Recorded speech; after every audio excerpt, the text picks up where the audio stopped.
Ladies and gentlemen, look at this. It's automatic wristwatch. Of course, we all know how these watches work. A weight spins on a rotor, winding the watch, right?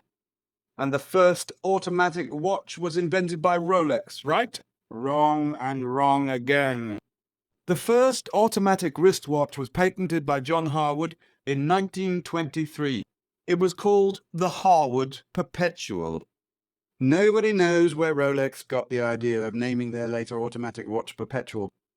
But this video isn't about the Harwood Perpetual. It's about Harwood's other idea for an automatic watch, the Autorist. The unique part of this watch is the winding mechanism. Rather than use the inertia of a weight generating energy, Harwood decided to gather energy from the flexing of the wearer's wrist. The lower lugs of this watch are linked to a tab that connects to a series of levers and springs. The watch is wound as the wearer flexes their wrist while going about their daily business.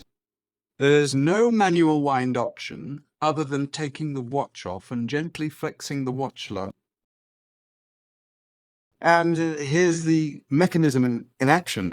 The amount of wind actually produced when wearing the watch is tiny, so the fine friction ratchet mechanism being able to capture the smallest increments of power is key.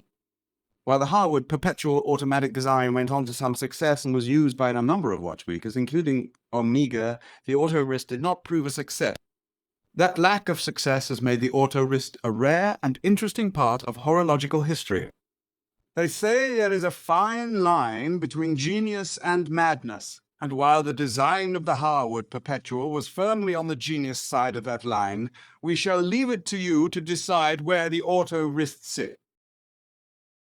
In the 1950s, Rolex adverts claimed they had invented the automatic wristwatch. Harwood sued and won. Rolex were forced to take out full-page advertisements, setting the record straight. Right, that's it. Just a short video this time. I trust you are having a marvelous day in all departments.